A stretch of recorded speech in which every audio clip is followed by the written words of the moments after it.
20에서 25번. 자, 문제 먼저 보고 가와 나의 공통적인 내용 전개 방식. 가의 형식론 요거 먼저 풀면 되겠고, 가의 등장한 이것도 먼저 풀 문제가 되겠네요. 비평문 가와 나를 읽은 후 메모. 그리고 24번 뭔가 좀 복잡하다, 그치? 복잡하게 좀 되어 있습니다. 그리고 문맥을 고려할 때 동음 이의 어인인 것은, 동음 이어는 뭡니까? 동음 소리는 같은데 이의 어 뜻이 다른 말, 요걸 찾아라. 이렇게 되어 있죠. 자, 보겠습니다. 미학은 예술과 미적 경험에 관한 개념과 이론에 대해 논의하는 철학의 한 분야로서 미학에 대한 개념이 나와 있네요. 미학의 문제들 가운데 하나가 바로 예술의 정의에 대한 문제이다. 예술이 자연에 대한 모방이라는 아리스토텔레스의 말에서 비롯된 모방론은 대상과 그 대상의 재현이 닮은 꼴이 한다는 재현의 투명성 이론을 전제한다. 자, 이론을 전제하다. 25 1번. 모든 인간은 평등하다고 전제. 이거는 똑같죠? 동음이어가 아니야. 이때 전제라는 말은 뭐니? 밑바탕이 깔려 있다는 얘기입니다. 예, 그래서 이거는 동음이어가 아니고. 다시 지문으로 볼게요. 그러나 역접이네. 예술가의 독창적인 감정 표현을 중시하는 한편 외부 세계에 대한 왜곡된 표현을 허용하는 낭만주의 사조가 18세기 말에 등장하면서 모방론은 많이 쇠퇴했다. 왜곡된 표현이야. 그러니까 위에 있었던 아리스토텔레스는 모방, 자연을 그대로 닮게 그리는 건데 18세기의 낭만주의 사조는 왜곡된 표현이라고 얘기를 하고 있죠. 이제 모방을 필수 조건으로 삼지 않는 낭만주의 예술가의 작품을 예술로 인정해 줄 수 있는 새로운 이론이 필요했다. 자, 그래서 여기는 내용이 지금 3개입니다. 그치? 미학에 관련된 거, 그 다음에 모방론, 그 다음에 낭만주의. 이렇게 정리할 수가 있겠네요. 자, 그래서 낭만주의 사조에 대한 어떤 그 이론, 그쵸? 이거에 뒷받침이 필요하다는 얘기고, 20세기 초에 콜링 우드는 차가운 나무인가? 진지한 관념이나 감정과 같은 예술가의 마음을 예술의 조건으로 규정하는 표현론을 제시하여 이 문제를 해결하였다. 그에 따르면 진정한 예술작품은 물리적 소재를 통해 구성될 필요가 없는 정신적 대상이다. 이것도 여러분들이 표시할 때 어떤 요령이거든? 그러니까 지금 위에서 내가 아리스토텔레스는 세모로 다 해놨죠. 그쵸? 그리고 콜링우드는 동그라미로 해놨단 말이야. 요렇게 하면서 이제 지문에서 문제를 풀 때 지문 찾아 들어가서 좀 빨리 볼 수 있게끔 하는 거죠. 그러니까 콜링우드는 표현론인데 그 대상이 뭐다? 정신적 대상이라는 얘기야. 또한 이와 비슷한 시기에 외부 세계나 작가의 내면보다 작품 자체의 고유 형식을 중시하는 형식론도 발전했다. 자, 비슷한 시기. 25회 2번. 가을은 오곡백과가 무르익는 시기다. 이건 뭐 똑같은 말이네. 그죠? 동음이어가 아니라 같은 말. 다시 지문입니다. 벨의 형식론은 포인트 문제죠. 예술 감각이 있는 비평가들만이 직관적으로 식별할 수 있고 정의는 불가능한 어떤 성질을 일컫는 의미 있는 형식을 통해 그 비평가들에게 미적 정서를 유발하는 작품을 예술작품이라고 보았다. 뭔 말인지 모르지만 자, 직관적으로 식별할 수 있고 정의는 불가능한 어떤 성질을 일컫는 의미 있는 형식, 그게 예술작품이다. 이게 형식론이 되겠군요. 그래서 두 번째 단락은 뭐 내용 2개밖에 없습니다. 하나는 표현론, 그리고 또 하나는 형식론. 형식론은 핵심이 그냥 형식이 있어야 돼. 20세기 중반에 듀샹이, 이 발음이 맞나? 듀샹 해야 되나?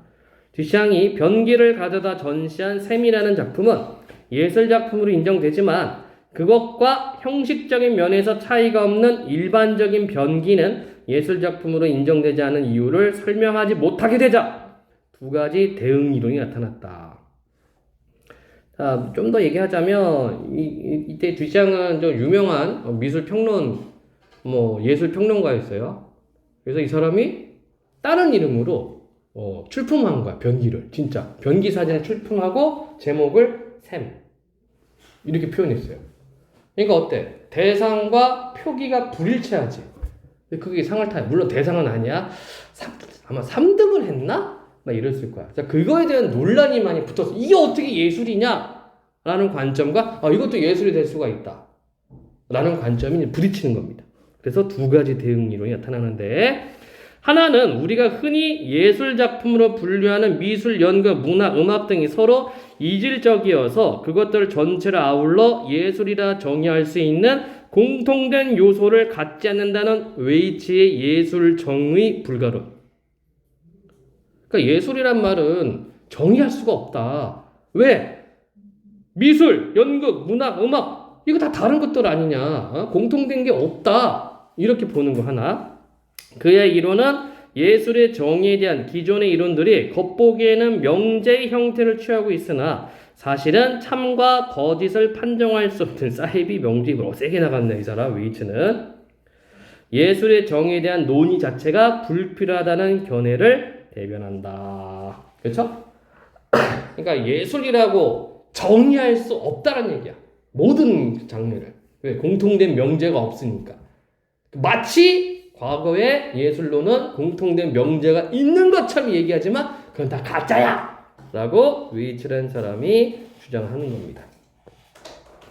다른 하나는 예술계라는 어떤 사회 제도에 속하는 한 사람 또는 여러 사람에 의해 감상의 후보 자격을 수여받는 인공물을 예술작품으로 규정하는 디키의 제도론이다.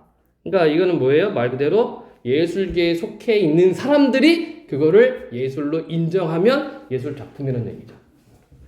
하나의 작품이 어떤 특정한 기준에서 훌륭함으로 예술작품이라고 부를 수 있다는 평가적 이론들과 달리 디키의 견해는 일정한 절차와 관례를 거치기만 하면 모두 예술작품으로 볼 수 있다는 분류적 이론이다. 예술의 정의와 관련된 이 논의들은 여긴 끊어야 되겠네요. 그렇지? 왜냐하면 이 부분에서는 위에서 얘기했던 예술정의 불가론, 그 다음에 디키의 제도론 이거를 싸잡아서 얘기해 주는 거야. 예술의 정의와 관련된 이 논의들은 예술로 분류할 수 있는 작품들의 공통된 본질을 찾는 시도이자 예술의 필요 충분 조건을 찾는 시도이다.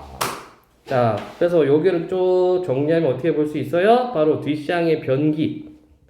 그치? 이거를 예술로 볼 것이냐 아니면 예술이 아니냐 이거에 대한 논의가 웨이츠의 예술정의 불가론이 튀어나왔고 그 다음에 디키의 제도론이 튀어나온 겁니다. 자, 21번 문제 먼저 풀 수 있겠죠? 가의 형식론에 대한 이해로 가장 적절한 것. 쉽게 말해서 일정한 형식과 틀이 있어야 된다는 얘기예요. 자, 1번 미적 정서를 유발할 수 있는 어떤 성질을 근거로 예술작품의 여부를 판단한다. 자, 형식론에서 지금 뭐라고 얘기했습니까? 바로 이렇게 되어 있죠. 그쵸? 예술 감각이 있는 비평들만이 직관적으로 식별할 수 있고 정의는 불가능 어떤 성질을 일컫는 의미 있는 형식 이게 있어야 돼. 뭔가가 있어야 됩니다. 그래서 미적 정서를 유발할 수 있는 어떤 성질이 있다면 예술이 될 수 있다는 얘기야. 자, 1번이 되겠죠? 나머지 2, 3, 4, 5 확인해 볼게요. 모든 관람객이 직관적으로 식별할 수 있는 형식을 통해 예술작품 여부 판단. 관람객 아닙니다. 위에서 뭐라고 얘기를 했어요? 관람객이 아니라 어디 갔어? 비평가들만 이렇게 돼 있어. 그치? 예, 관람객 아니야. 자, 세 번째. 감정을 표현하는 모든 작품은 그 작품의 정신적 대상이더라도 예술작품. 이거는 형식론이 아니라 누구였습니까? 표현론이죠. 콜링우드의 표현론입니다. 이게 정신적 대상 얘기를 했었습니다. 그 다음에 4번 외부 세계의 형식적 요소를 작가 내면의 관념으로 표현하는 거. 이것도 누구야? 콜링우드가 얘기하는 정신적 대상 그쪽으로 가야 돼. 표현론으로 가야 되겠죠? 5번 특정한 사회 제도에 속하는 모든 예술가와 비평가가 자격을 부여한 작품을 자 이거는 제도에 속한다고 하니까 제도론이에요. 디키의 제도론입니다. 예, 따라서 가장 적절한 것은 1번이 되겠네요. 이렇게 여러분들 선지 나오면 얘네 선지가 뭘 의미하고 있는가 지문 안에서 근거를 찾아서 연결을 해줄 수 있어야 돼. 또 하나 있었던 것 같은데 예, 22번 가에 등장하는 이론가와 예술가들이 상대의 견해나 작품을 평가할 수 있는 말로 적절하지 않은 것은 모방론자가 뒷샹에게 당신의 작품 셈은 변기를 닮은 것이 아니라 변기 그 자체라는 점에서 예술작품이 되기 위한 필요 충분히 갖추고 있습니다. 안 되죠? 왜 안 될까? 모방론은 뭐야? 재현이야, 재현. 그쵸? 셈이면 셈을 재현해야 돼. 진짜로. 옹달샘 이런 걸 해야 되는데 변기 갖다 놓고 셈이라고 해서 이건 모방론자 입장에서는 안 됩니다. 자연을 그대로 반영하는 게 모방론이야. 아리스토텔레스가 얘기한 자연 모방론입니다. 근데 이거는 변기를 갖다 놓고 셈이라고 했다? 예술이 되기 위한 충분적으로 갖춘다? 아니죠? 네, 모방론자 입장이 아니다. 두 번째, 낭만주의 예술가가 모방론자에게 대상을 재현하기만 하면 예술가의 감정을 표현하지 않은 작품도 예술작품으로 인정하는 당신의 견해는 받아들일 수 없다. 당연하죠? 낭만주의 예술가는 뭡니까? 왜곡된 표현이라고 얘기를 했습니다. 그죠? 예. 그래서 왜곡되기 위해서는 예술가의 감정이 들어가야 돼. 그러니까 주관적으로 대상을 왜곡시켜야 됩니다. 그 맞는 거죠. 그러니까. 맞는 설명이죠. 얘는. 표현론자가 낭만주의 예술가에게 당신의 작품은 예술가의 마음을 표현했으니 대상을 있는 그대로 표현하지 않더라도 예술작품 맞죠? 그쵸? 표현론자는 누구였어요? 표현론자 홀링우드입니다. 정신적 대상을 예술작품으로 보는 겁니다. 맞는 설명. 뒷샹이 제도론자에게 예술계에서 일정한 절차와 관례를 거치며 예술작품이라는 당신의 주장은 저의 작품 셈 외에 다른 병기들도 예술작품이 될 수 있음을 인정하는 것입니다. 그렇지? 제도권 안에서 이거를 예술로 인정하면 다른 병기들도 예술작품이 될 수 있다는 얘기입니다. 제도권 안에서 인정했으니까. 5번 예술 정의 불가론자 표현론자에게 당신이 예술가의 관념을 예술작품 조건으로 규정할 때 사용하는 명제는 참가 거짓을 판단할 수 있기 때문에 받아들일 수 없다. 그렇죠? 이게 예술정의 불가론자죠. 자, 다시 한번 확인해 볼까요? 웨이츠였습니다. 웨이츠. 얘는 참가 거짓을 판정할 수 없는 사이비 명제라고 얘기를 하면서 그걸 예술로 보기 힘들다라고 이야기를 했다. 자, 그래서 이 문제도 마찬가지죠. 22번 문제도. 그치? 지문에 있는 내용을 꼼꼼하게 파악할 수 있느냐 없느냐 요거를 묻는 문제가 됩니다. 그래서 사실 이런 문제들이 조금 시간이 걸리죠. 그렇기 때문에 여러분들이 지문 읽어가면서 미리 다 정리를 해 놔야 돼요. 이렇게 누가 뭐라고 했고 누가 뭐라고 했는지 그걸 분류를 하면은 좀 더 빠르게 문제를 풀 수가 있겠다. 자, 가와 관련된 문제 다 됐죠? 이번엔 나 지문을 보도록 해봅시다. 예술작품을 어떻게 감상하고 비평해야 하는지에 대한 다양한 논의들이 있다. 예술작품의 의미와 가치에 대한 해석과 판단은 작품을 비평하는 목적과 태도에 따라 다르고 너무 당연한 거 아닙니까? 예. 예술작품에 대한 주요 비평 방법으로는 맥락주의 비평, 형식주의 비평, 인상주의 비평이 있다. 자, 그래서 첫 번째 단락에서는 뭐예요? 예술작품을 어떻게 감상하고 비평해야 하는가? 세 가지가 있다는 얘기지, 그치? 여기는 지금 대상, 소개, 설명, 대상을 좀 소개해주고 있어요. 첫 번째, 맥락주의 비평은 주로 예술작품이 창작된 사회적, 역사적 배경에 관심을 갖는다. 여러분들 우리 국어 화법, 화작 같은 게 보면은 사회문화 맥락이라는 말이 있지, 그치? 말 뜻을 이해할 때, 그쵸? 예, 상황 맥락이라는 것도 있고 사회 문화 맥락이라는 것도 있고, 그쵸? 그러니까 여기는 사회 문화적 배경에 관심을 가져라는 얘기죠.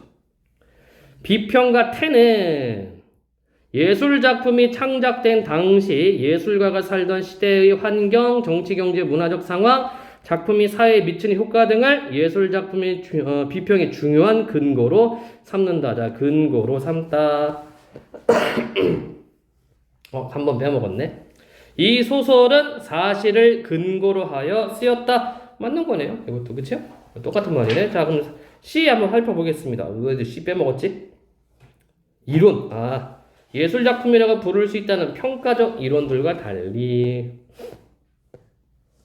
이 문제에 대해서는 이론의 여지가 없다. 이거네요. 이때 이론은 뭐니? 달을 이자 논. 이 문제에 대해서는 다른 논지의 여지가 없다. 이런 얘기죠. 앞에서 얘기했던 이론은 뭡니까? 그 시오리. 그치? 뭐 과학 이론. 그 이론이죠. 그래서 동음이론에 얘가. 자, 다시 질문 보도록 하겠습니다. 맥락주의 비평 우리가 보고 있고요. 그 이유는 예술작품이 예술가가 속해 있는 문화의 상징과 믿음을 구체화하며 예술가가 속한 사회 특성들을 반영한다고 보기 때문이다. 그러니까 예술작품이 뭐한다? 예술가가 속해 있는 문화의 상징과 믿음 구체화, 사회적 특성을 반영. 이거 문학으로 따지면 반영론적 관점하고 똑같은 거지. 현실 반영하고 똑같은 얘기야. 또한 맥락주의 비평에서는 작품이 창작된 시대적 상황 외에 작가의 심리적 상태와 이념을 포함하여 가급적 많은 자료를 바탕으로 작품을 분석하고 해석한다. 작가 심리까지도 들어가네요. 네. 그래서 시대적 환경과 작가의 심리적 상태, 이념까지 포함하는 것이 맥락적 비평 이렇게 보면 되겠습니다. 자, 그러나 객관적 자료를 중심으로 작품을 비평하려는 맥락주의는 자칫 작품 외적인 요소에 치중하여 작품의 핵심적 본질을 훼손할 수 있다는 비판을 받는다. 이게 한계죠. 맥락주의 한계. 이러한 맥락주의 비평의 문제점을 극복하기 위한 방법으로는 형식주의 비평과 인상주의 비평이 있다. 형식주의 비평은 예술작품의 외적 요인 대신 작품의 형식적 요소와 그 요소들 간 구조적 유기성의 분석을 중요하게 생각한다. 프리드와 같은 형식주의 비평가들은 작품 속에 표현된 사물, 인간, 풍경 같은 내용보다는 선, 색, 형태 등의 조형 요소와 비례, 율동, 강조 등과 같은 조형 원리를 예술작품의 우수성을 판단하는 기준이라고 주장한다. 동그라미 치면 안 되지. 얘는 세모지. 이게 형식주의 비평이니까. 인상주의 비평은 모든 분석적 비평에 대해 회의적인 시각을 가지고 있어 예술을 어떤 규칙이나 객관적 자료로 판단할 수 없다고 본다. 자, 이때 시각은 바라보는 관점을 의미하죠. 아까 답을 찾았지만 그래도 확인해 보겠습니다.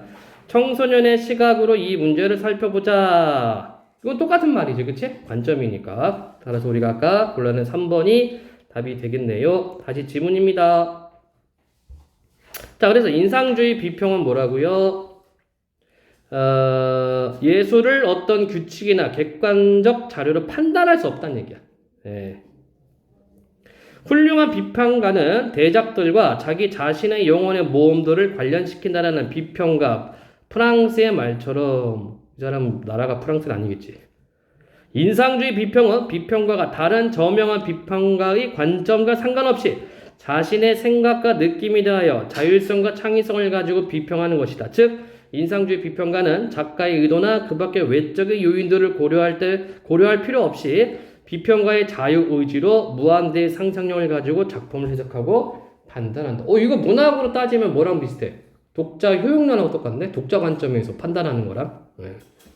비슷합니다.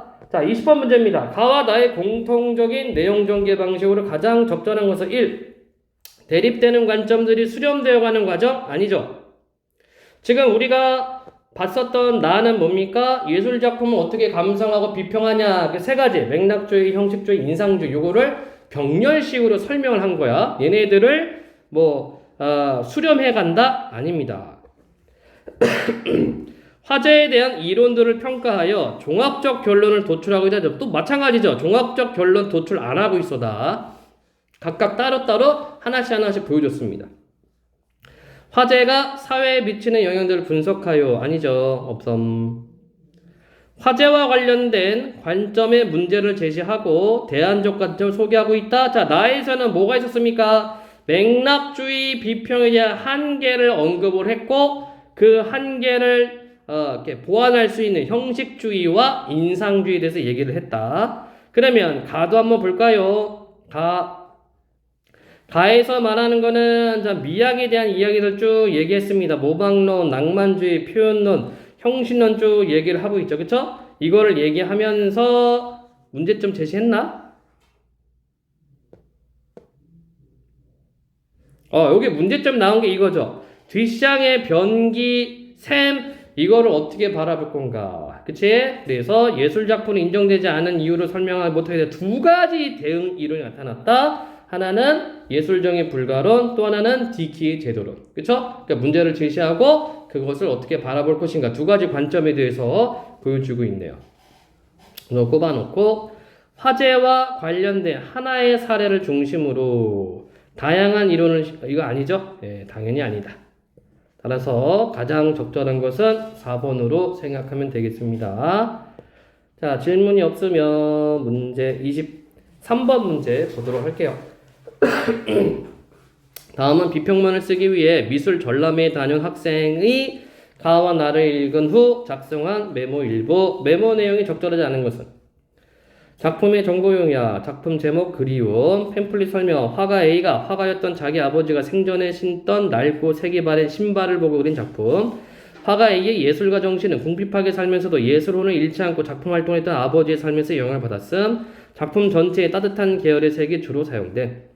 비평문 작성을 위한 차관점. 콜링우드 관점을 적용하면, 자, 콜링우드는 뭐였어요? 표현론이었나? 콜링우드? 예, 표현론이죠? 어떤 정신적 대상을 예술 작품으로 삼는 것. 화가 A가 낡은 신발을 그린 것에서 아버지에 대한 그리움을 갖고 있으라는 점을 제시할 수 있겠군. 되겠죠? 이거는 정신적 가치이기 때문에. 두 번째, 디키 관점이죠. 디키는 형식론이었습니다. 평범한 신발이 특별한 이유는 신발의 원래 주인이 화가였다는 사실에 있음을 언급하면 안 되죠. 그치?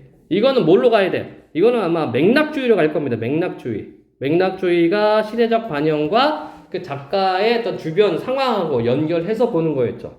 그런데 디키 관점은 형식론이기 때문에 그 그림에 나타난 형식만 따져야 되거든? 조형적인 걸 따져야 되는데, 이거는 지금 맥락주의입니다. 자, 텐의 관점을 적용하면 이 작품에서 아버지의 낡은 신발은 화가 A가 추구하는 예술가 정신의 상징임을 팸플릿 정보를 근거로 해석되겠고요. 프리드의 관점을 적용하면 따뜻한 계열의 색들을 유기적으로 구성한 점에서 자, 나오죠. 프리드 관점은 유기성. 이 그림이 우수한 작품 연결되고, 프랑스 관점을 적용하면 그림 속에 낡고 색이 바랜 신발을 보고 지친 나의 삶을, 그치? 프랑스 관점은 이제 그 비평가 입장에서 보는 겁니다. 감상자 입장에서 보는 거야. 나의 삶에서 편안함과 여유를 느꼈음을 서술할 수 있다. 좋습니다. 그래서 아닌 거는 3번. 3번이라 2번. 문제가 보면은 계속해서 지문에 있는 내용들을 끌고 와야 되는 형태야. 그쵸? 네. 자, 24번. 피카소의 게르니카에 대해 보기의 A는 기억의 관점. 기억 관점 뭐야? 기억이 어딨지? 안 보이네. 기억이 여기 있는 건가? 지문에? 아닌데? 기억 관점이 어딨나요? 니은은 인상주의. 기억은? 맥락주의. 여기 있었구나. 예. 화면을 보니까 안 보여서 그래. 기억은 맥락주의, 니은은 인상주의입니다. 적어놔야지. 맥락주의. A는 기억의 관점, B는 니은 인상주의. 관점에서 비평한 내용이다. 나를 바탕으로 A, B를 이해한 내용으로 적절하지 않은 것은 피카소 게르니카 그 그림이 있고, 37년 히틀러가 바스크 산악 마을인 게르니카에 30여 톤의 폭탄을 퍼부어 수많은 인명을 살상한 비극적 사건의 참상을 울부짖는 말과 부러진 칼 등의 상징적 이미지를 사용하여 전세에 고발한 기념비 작품입니다. 맥락주의 맞죠? 시대적 상황하고 연결해서 보는 겁니다. B. 뿔 달린 동물은 슬퍼 보이고 아이는 양말을 뻗어 고통을 호소하고 있다. 우울한 색과 기계의 형태들이 나를 그 속으로 이끄는 나를 인상주의 맞죠? 그러나 빛이 보인다. 고통과 좌절감이 느껴지지만 희망을 갈구하는 훌륭한 작품이다. 감상자 입장에서 작품을 분석했네요. 그래서 A는 맥락주의고 B는 인상주의였습니다. 1번. A에서 37년에 게르니카에서 발생한 사건을 언급한 것은 역사적 정보를 바탕으로 작품 해석 맞고, A에서 비극적 참상을 전 세계에 고발하였다고 서술한 것은 작품이 사회에 미치는 효과를 드러내고자 하는 거죠. 사회 문화적 맥락이 되겠죠. B에서 슬퍼 보이고와 고통을 호소라고 서술한 것은 작가의 심리적 상태. 자, 요것도 맥락주의지. 그쵸? 자, 지문에서 맥락주의 끝부분에 뭐라고 되어 있냐면 이렇게 해놨어요. 작가의 심리적 상태와 이념을 포함하는 것도 맥락주의 비평이다라고 얘기를 했습니다. 그쵸? 틀렸네. 3번이. B는 인상주의 비평이었습니다. 4번 확인. B에서 우울한 색과 기괴한 형태를 언급한 것은 비평가의 주관적 인상을 반영하는 거 맞고요. B에서 희망을 갈구하는 이라고 서술한 것은 비평가의 자유로운 상상력의 반영. 예, 맞습니다. 따라서 적절하지 않은 것은 3번. 3번은 맥락주의 비평. 질문. 문제가 그렇게 어렵지는 않은데 까다로운 게 뭐냐면 계속해서 질문 있는 내용을 끌고 와야 돼요. 그쵸? 그러니까 시간이 걸리네 이거. 난이도는 그렇게 높은 거 아니야. 난이도 한 중정도밖에 안 되는데 지문의 내용을 샅샅이 훑어와야 돼요. 그러다 보니까 시간이 걸릴 수밖에 없겠다. 이 문제는. 자, 26에서 30번 질문 보도록 하겠습니다. 26번 내용 묻는 문제죠. 포인트 27번 포인트 문제고요. 행정규칙 역시 포인트 문제가 되겠고 그 다음에 추론 형태 문제 나와 있고요. 문맥상 바꿔쓰기입니다. 30번을 읽어가면서 하면 되겠고 보자. 국가, 지방자치단체와 같은 행정주체가 행정 목적을 실현하기 위해 국민의 권리를 제한하거나 국민에게 의무를 부과하는 행정규제는 국회가 제정한 법률에 근거해야 한다. 자, 행정목적 실현 30의 1번 행정목적을 나타낸다? 돼요? 목적을 나타내는 거나 목적을 실현하는 건 다르죠? 안 돼. 연결 안 돼. 좋습니다. 자, 다시 질문입니다. 그러니까 한마디로 뭐니? 행정 규제를 하려면 국회가 제정한 법률에 근거해라라는 얘기입니다. 그러나 국회가 아니라 대통령을 수반으로 하는 행정부나 지방자치단체와 같은 행정기관이 제정한 법령인 행정입법에 의한 행정규제의 비중이 커지고 있다. 그러니까 이거는 어때요? 행정입법 같은 경우에는 국회가 제정한 법률에 근거하지 않아도 되는 거지. 자, 국회가 제정한 법률, 이게 법이죠. 국회의 가장 큰 역할은 법을 만드는 거잖아요. 그쵸? 근데 이거 말고 행정부에서도 이런 규칙이나 명령을 만들 수가 있다. 그게 행정입법이에요. 드론과 관련된 행정규제 사항들처럼 첨단 기술과 관련되거나 상황 변화에 즉각 대처해야 하거나 개별적 상황을 반영하여 규제를 달리해야 하는 행정규제 사항들이 늘어나고 있기 때문이다. 그러니까 여기는 행정입법 배경이 되겠죠. 왜 이거를 하냐? 그 배경이 나타나 있습니다. 행정기관은 국회에 비해 이러한 사항들을 다루기에 적합하다. 자, 개별적 상황 반영 30의 2번 상황 반영, 상황 드러내다 안 맞아요. 그러니까 상황이 거기에 포함이 되어 있어야 되겠죠. 그쵸? 네. 다시 질문입니다. 그래서 첫 번째 단락에서는 행정입법이 증가하게 된 배경 및 원인에 대해서 나타나 있네요. 자, 행정입법의 유형에는 여기는 분류 들어가는구나. 위임명령, 행정규칙, 조례 등이 있다. 헌법에 따르면 국회는 행정규제 상황에 관한 법률을 제정할 때 특정한 내용에 관한 입법을 행정부에 위임할 수 있다. 이에 따라 제정된 행정입법을 위임명령이라고 한다.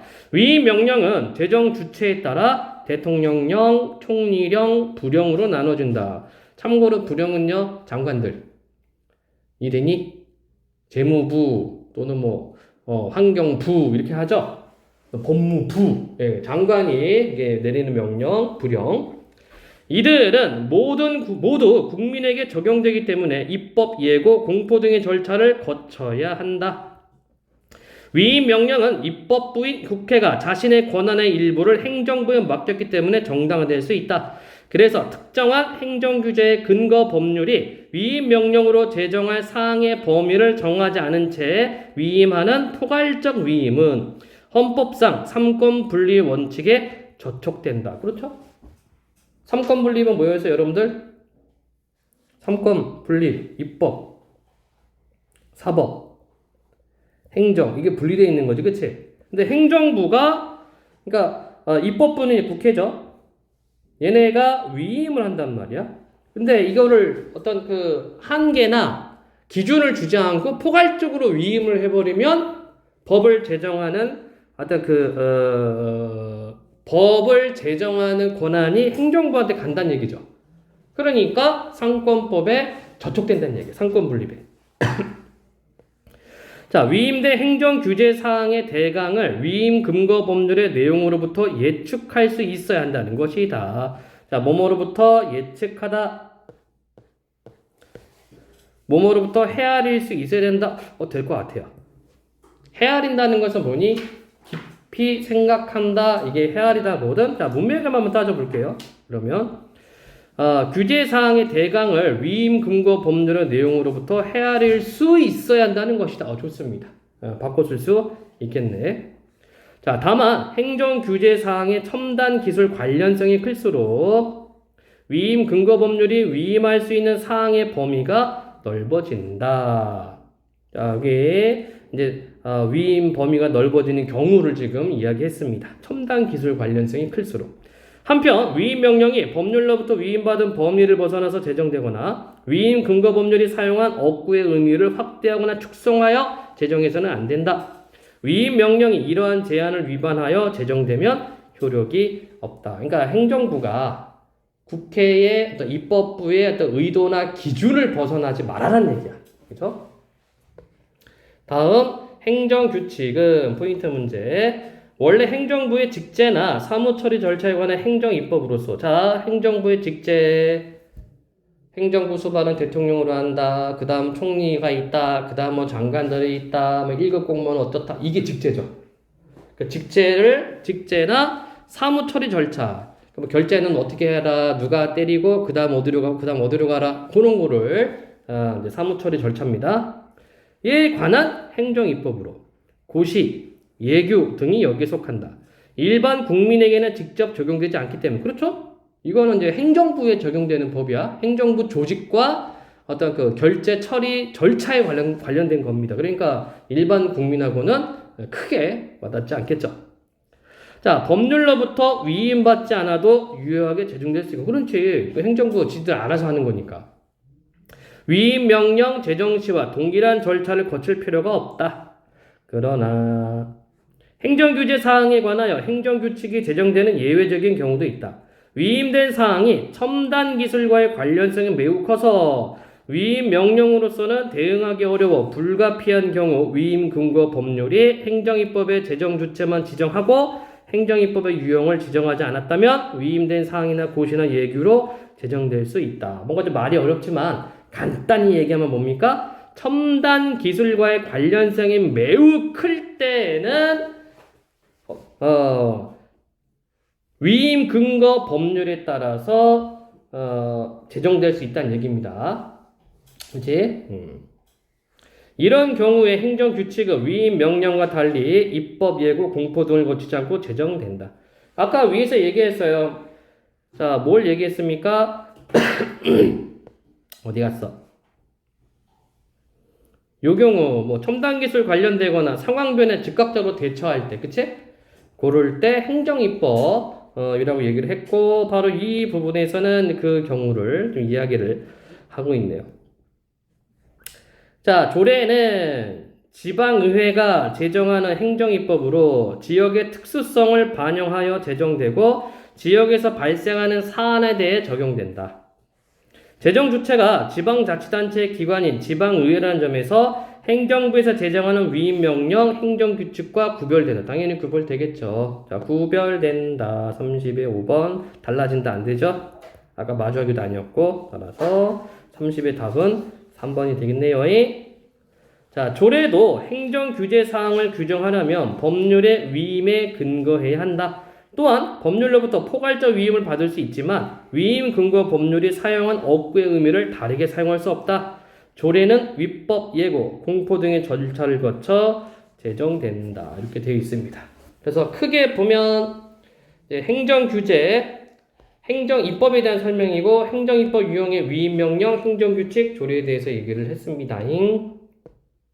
그렇게 복잡한 지문은 아니에요. 자, 26번 문제 순차대로 한번 들어갑니다. 일치하는 것은 행정입법에 속하는 법령들은 재정 주체가 동일은 아니죠.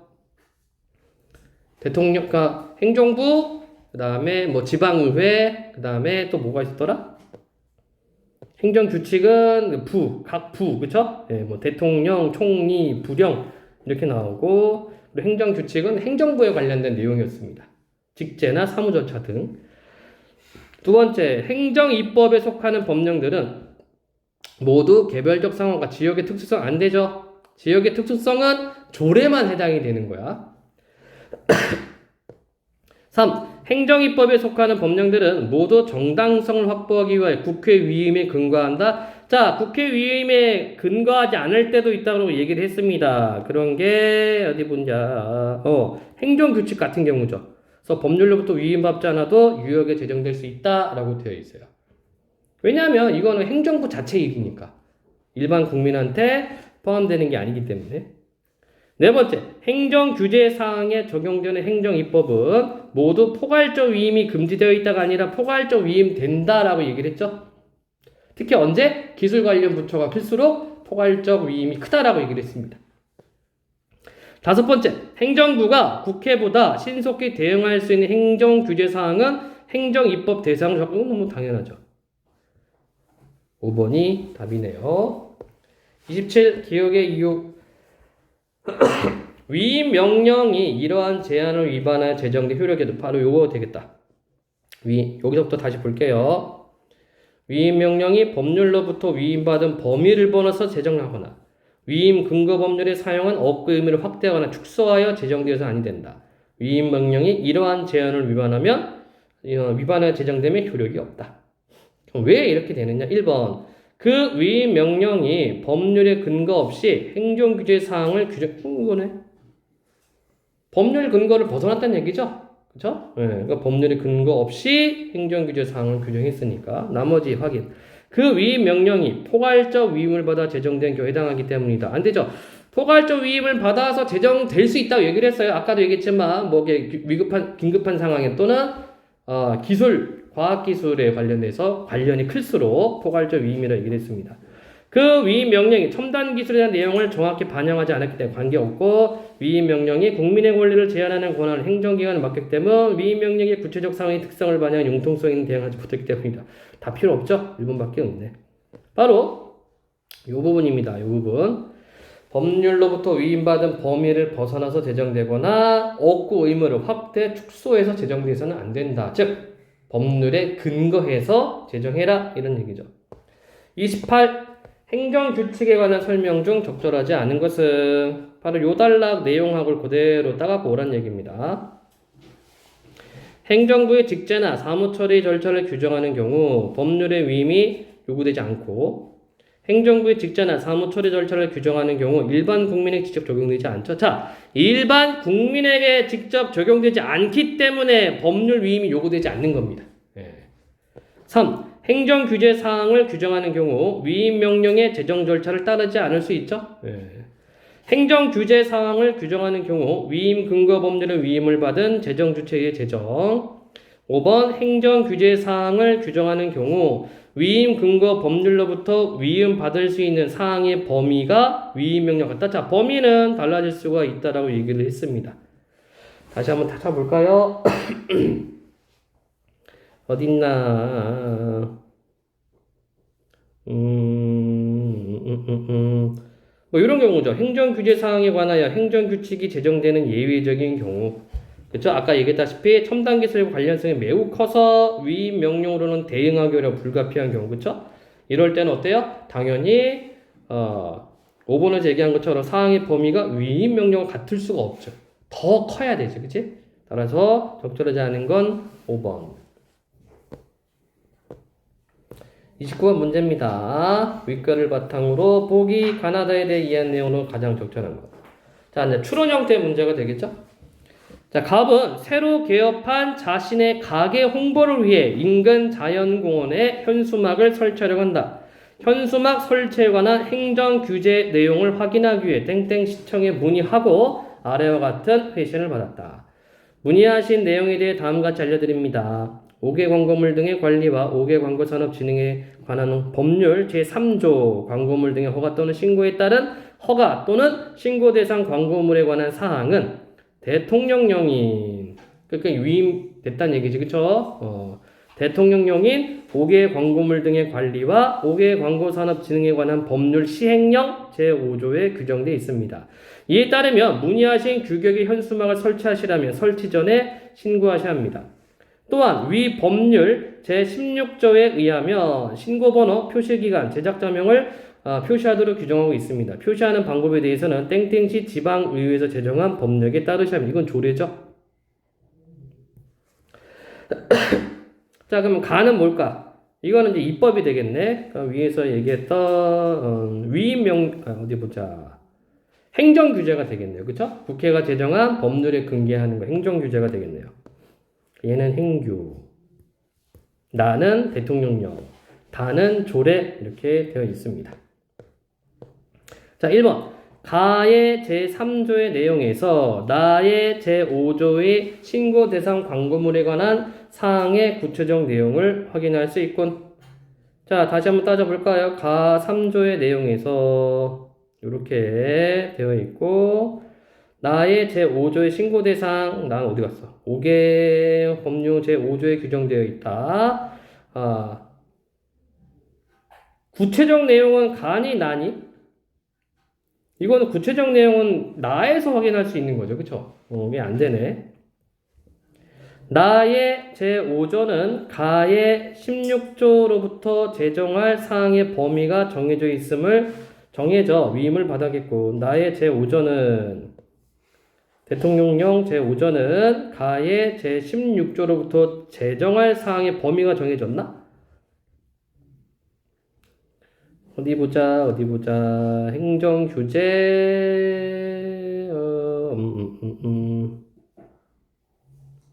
여기 나와 있죠. 특정한 행정 규제 근거 법률이 위임 명령으로 제정할 사항의 범위를 정하지 않은 채 위임하는 포괄적 위임은 아니다. 이건 저촉된다는 내용이구나. 위에서 볼까요? 행정부에 위임할 수 대통령의 행정부죠. 이에 따라 위임 명령을 한다. 위임 명령은 제정 주체 대통령령. 입법 예고 거쳐야 되고 정당화될 수 있다. 그래서 저촉된다 이거군요. 그래서 그치? 그래서 다시 한번 살펴보자면 범위가 정해진 게 아니죠. 범위를 보다 더 확대할 수가 있는 겁니다. 그래서 법의 그 삼권 분립에 저촉된다라고 명시가 되어 있네. 여기가 틀렸다. 자, 3번. 나는 다와 달리 입법 예고와 공포 절차를 거쳤겠군. 거꾸로 되어 있죠? 지방 조례가 입법 예고와 공포 절차 거쳐야 되죠. 그치? 조례 다시 볼까? 조례는 맨 끝에 있어. 입법 예고, 공포 등의 절차를 거쳐 제정된다. 예. 그래서 틀렸다. 4번. 나에 나오는 광고물의 의미와 다에 나오는 광고물의 의미는 일치하겠군. 자, 나에서 얘기한 것은 뭐예요? 나에서 얘기해서 5개 광고물 등에 관련 5개, 그리고 지금 이 사람은 현수막 설치하려고 그러지, 그치? 그 다음에 다에서 얘기하는 거, 그래서 표시하는 방법에 대해서는 지방의회에서 제정한 법령에 따라야 된다. 그러니까 여기도 현수막을 걸려면은 여기서 말하는 규정을 따라라 이런 얘기잖아. 그치? 그래서 나에서만 나타나는 광고물, 다에 나타나는 광고물 둘 다 같은 현수막에 대해서 이야기하고 있습니다. 우선 4번 꼽아놓고 다를 준수해야 하는 국민 중에는 나를 준수하지 않아도 되는 국민이 있겠군? 이건 거꾸로죠. 왜요? 다는 지방 조례입니다. 만약에 인천시에서 조례했으면 수원시 사는 사람이 인천시 조례를 지킬 필요는 없지. 그치? 그래서 얘는 거꾸로 되어 있어요. 나와 다를 반대로 하면 되겠다. 따라서 답 4번. 30번 했네요. 질문. 문제 출제한 사람 패턴이 좀 유사한 것 같아. 앞에서 봤었던 미학 예술과 관련된 거랑 요 지문하고 보면은요. 지문 안에서 내용에서 좀 근거들을 좀 찾아가지고 연결하는 부분이 조금 복잡합니다. 자, 34에서 37번 보도록 하겠어요. 내용 묻는 문제, 역시 내용 묻는 문제, 그 다음에 기억력 디귿 포인트 문제 3가지가 있고, 그리고 추론 형태 문제 하나 있습니다. 총 4문제. 자, 질병을 유발하는 병원체에는 세균, 진균, 바이러스 등이 있다. 이게 이제 질병을 유발하는 병원체입니다. 생명체의 기본 구조에 속하는 세포막은 지질을 주성분으로 하는 이중층이다.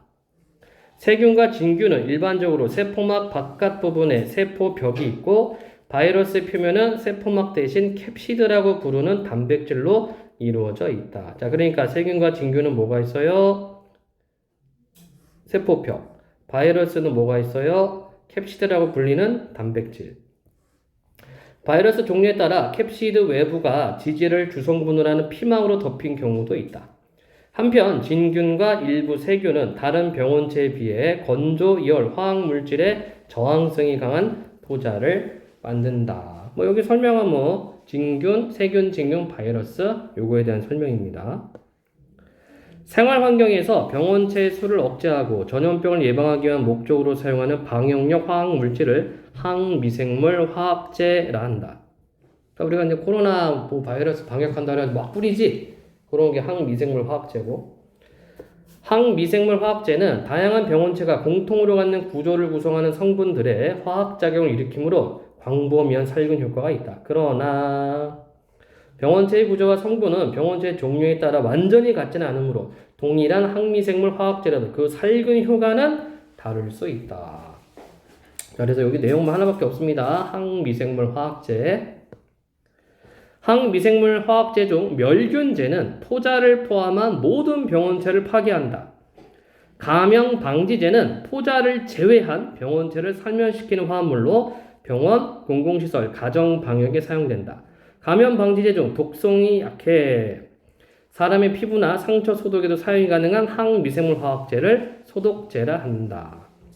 사람의 세포막도 지질 성분으로 이루어져 있어 소독제를 하더라도 사람의 세포를 죽일 수 있으므로 눈이나 호흡기 등의 점막에 접촉하지 않도록 주의해야 한다. 따라서 항미생물 화학제는 병원체에 대한 최대의 방역 효과와 인체 및 환경에 대한 최고의 안전성을 확보할 수 있도록 종류별 사용법을 지켜야 한다. 자, 그래서 이 단락은 항미생물 화학제를 분류를 해놨죠. 멸균제, 감염방지제. 그리고 감염방지제 중 사람한테도 쓸 수 있는 거는 소독제.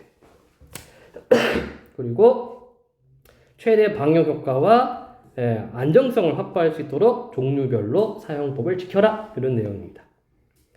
자, 항미생물 화학제의 작용 기제는 크게 병원체 표면을 손상시키는 방식과 병원체 내부에서 대사 기능을 저해하는 방식을 나눌 수 있지만 많은 경우 두 기제가 함께 작용한다. 그러니까 표면 손상과 대사 기능 저해.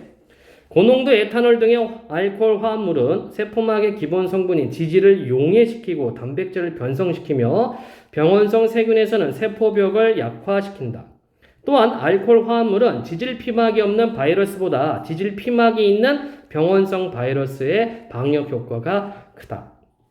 지질 피막은 병원성 바이러스가 사람을 감염시키는 과정에서 중요한 역할을 하기 때문에 지질을 손상시키는 기능을 가진 항미생물 화학제만으로도 병원성 바이러스에 대한 방역 효과가 있다. 지질 피막이 유무와 관계없이 다양한 바이러스의 감염 예방을 위해서는 하이포염소산 소듐 등의 산화제가 널리 사용된다. 병원성 바이러스의 방역에 사용되는 산화제는 바이러스의 공통적인 표면 구조를 이루는 캡시드를 손상시키는 기능이 있어 바이러스를 파괴하거나 바이러스의 감염력을 잃게 한다. 여기도 그냥 설명이 단순합니다. 그쵸? 화학제의 작용 기제에 대한 설명을 얘기를 했고, 표면 손상과 대사 기능 두 가지 다 일어난다고 얘기를 하고 있죠. 그리고 에탄올 등의 알코올 화합물에 대한 설명을 하고 있습니다. 자, 병원체 표면에 생긴 약간의 손상이 병원체를 살면시키는 데 충분하지 않더라도 항미생물 화학제가 내부로 침투하면 살균 효과가 증가한다. 알킬 화제와 산화제는 병원체 내부로 침투하면 필수적인 물질 대사를 정지시킨다. 이런 것들이 이제 우리가 좀 뽑아낼 수 있는 정보가 되겠고요. 글루타로 알데하이드와 같은 알킬 화제가 알킬 작용기를 단백질에 결합시키면 단백질을 변성시켜 기능을 상실하게 하고 핵산의 염기에 결합시키면 핵산을 비정상 구조로 변화시켜 유전자 복제와 발현을 교란한다. 누가요? 글루타로 알데하이드와 같은 알킬 화제. 산화제인 하이퍼 연소산 소듐은 병원체 내에서 불특정한 단백질들을 산화시켜 단백질로 이루어진 효소들의 기능을 비활성화하고 병원체를 사멸에 이르게 한다. 뭐 간단하죠? 도표나 그래프 뭐 수치가 있는 것도 아니고 그냥 개념 설명하고 얘네가 어떤 작동을 하는가 그거에 대한 설명밖에 없어요. 자, 질문에 해당하지 않는 거 1번 병원성 세균은 어떤 작용 기제로 사람 감염시킬까? 요 내용 자체가 없었죠. 알코올 화합물은 병용성 세균의 살균에 효과가 있을까? 네. 바이러스와 세균의 표면 구조는 어떤 차이점이 있을까? 바이러스는 캡시드, 세균은 세포병. 병원성 바이러스 감염 예방을 위한 방해상대 물질은 무엇이 있을까? 항미생물 화학제라고 해서 밑에 여러 가지 좀 있었죠. 네. 항미생물 화학제가 병원체에 대해 광범위한 살균 효과를 나타내는 이유는 아까 어디 썼더라? 광범위하게 쓰는 거? 어딨지?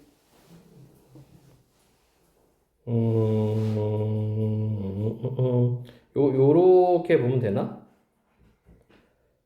체크를 안 해놨네.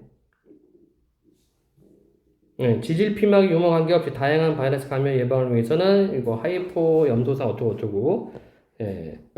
그리고 좋습니다. 그래서 뭐 공통 요소를 이제 파괴한다라고 지문이 나와 있었던 것 같아요. 어쨌든 1번이 답이 되겠고 35번 역시 내용입니다. 내용 묻는 문제 적절하지 않은 것은 고농도 에탄올은 지질 피막에 있는 바이러스 방어 효과가 당연히 있죠. 에탄올이 뭐 한다고 얘기를 했어요? 여기에 지질을 용해시키고 단백질을 변성시킨다라고 돼 있어. 그치? 당연히 고농도 에탄올은 훨씬 더 효과가 막강할 겁니다. 두 번째, 하이퍼 염소산 소듐은 병원체의 내부가 아니라 표면의 단백질을 손상시킨다? 찾으면 되겠죠? 하이퍼 염소산 병원체 내에서 불특정한 단백질을 산해시켜 이렇게 돼 있지. 그치? 병원체 내부입니다. 병원체 내부. 네, 지금 2번은 병원체 내부가 아니라 라고 되어 있으니까 틀렸다. 3, 4번 확인. 진균의 포자는 바이러스에 비해서 화학물질에 대한 저항성이 더 강하다. 알킬 화제는 병원체는 핵산의 염기 알킬 작용을 결합시켜 유전자 반응 방해. 역시 내용이 나와 있고 산해자가 다양한 바이러스를 사멸시키는 것은 그 산해자가 바이러스 공통적 구조를 구성하는 성분의 작용 맞죠? 그래서 아닌 거는 2번. 자, 기억, 니은, 디귿에 대한 설명입니다. 기억이 뭐였지? 멸균제. 적어놓자. 기억은 멸균제. 니은은 감염방지제. 그 중에서 사람한테도 쓸 수 있는 게 디귿 소독제죠. 자, 1번. 기억과 니은은 모두 질병 원인이 되는 진균의 포자와 바이러스를 사멸시킬 수 있다. 예, 멸균제는 포자를 포함한 모든 병원체 파괴. 감염방지제는 포자를 제외한 병원체를 사멸. 이렇게 되어 있네요. 근데 기억과 니은은 모두 진균의 포자, 니은은 포자는 안 되지, 그치? 2번, 기억과 디귿은 모두 생활 환경의 방역뿐 아니라 사람의 상처 소독. 자, 디귿만 됩니다. 디귿만. 기억은 안 돼. 너무 세서. 3번, 니은과 디귿은 모두 바이러스 종류에 따라 살균 효과가 달라질 수 있다. 자, 그 부분 어디 있었나요? 그 부분, 바이러스 따라서 살균 효과가 달라진다. 그래서 이 부분. 항미생물 화학제는 병원체에 대한 최대 예방 효과와 인체 및 환경에 대한 최고한을 확보할 수 있도록 종류별 사용법을 지켜야 한다. 이렇게 되어 있고, 좋습니다. 얘가 맞죠? 4번, 기억, 니은과 달리 세포막에 있는 병원성 세균을 사멸시킬 수 있으나 피막에 있는 병원성 바이러스 되죠? 기억도. 니은은 디귿과 달리 인체의 해로움으로 사람의 점막에 직접 닿아서는 안 돼. 디귿도 마찬가지입니다. 점막에 닿지 말라라고 얘기를 했어요. 호흡기하고 눈 조심하라고 얘기를 했습니다. 따라서 가장 적절한 건 3. 37 적용 보기는 윗글을 읽은 학생이 가상의 실험 결과를 보고 추론한 내용이다. 가에 들어갈 말로 적절하지 않은 것은 가상의 실험 결과 항미생물 화학제로 사용되는 알코올 화합물 A를 변환시켜 다음과 같은 결과를 얻었다. 결과 1. A에서 지질을 손상시키는 기능만을 약화시켜 B를 얻었다. 결과 2. A에서 캡시드를 손상시키는 기능만을 강화시켜 C를 얻었다. 결과 3. B에서 캡시드를 손상시키는 기능만을 강화시켜 D를 얻었다. 학생 추론. 화합물들의 방어 효과와 안정성을 고려해보면 띠리리라고 추론할 수 있어. 단, 지질 손상 기능과 캡시드 손상 기능은 서로 독립적이며 화합물 A, B, C, D의 비교 조건 모두 동일하다고 가정. 자, B는 A에 비해 지질 피막이 있는 바이러스에 대한 방역 효과는 작고 맞습니까? 그쵸? A에서 지질을 손상시키는 기능만 약화시켜 B를 얻었으니까 앞에 있는 건 맞고 인체에 대한 안전성은 없다. 그렇지. 사람 피부도 지질 피막이라고 얘기를 했습니다. 그러니까 당연히 안정성은 A에 비해서 높다. 맞는 설명. C는 A에 비해 지질 피막이 없는 바이러스에 대한 방역 효과는 크고 그럼 따져볼까요? A에서 캡시드를 손상시키는 기능만을 강화시켜 C를 얻었다.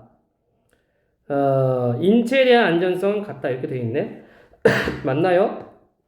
C는 A에 비해 지질 피막이 없는 바이러스. 맞네요.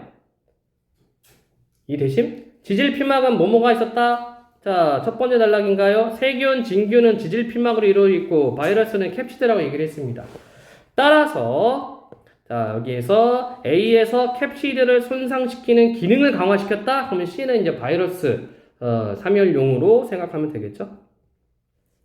3번 C는 B에 비해 지질 피막이 있는 바이러스에 대한 방법이 틀렸죠. 그치? 캡시드를 손상시키는 기능만을 강화시킨 게 C라고 얘기를 했습니다. 그럼 얘는 지질 피막이 있는 바이러스에 대한 방어 효과는 크지는 않을 거야. 이해되시죠? 예. 그 다음에 4번 D는 A에 비해 지질 피막이 없는 바이러스에 대한 방어 효과는 크고 B에서 자 B가 어떻게 나왔니? 지질을 손상시키는 기능만을 약화시켜 B를 얻었고 B에서 캡시드를 손상시키는 기능만을 강화시켜 D를 얻었다. 4번 D는 A에 비해 지질 피막이 없는 바이러스에 대한 방어 효과가 크고 당연하죠? 인체에 대한 안전성은 당연히 높고 D는 B에 비해 지질 피막이 없는 바이러스에 대한 방역 효과는 크고 역시 똑같고요. 인체에 대한 안전성은 같다. 좋습니다. 그래서 아닌 거는 3번. 이건 뭐 거의 논리 문제네요. 이건 그치? 정보를 끌고 오기보다는 질문요? 괜찮습니까?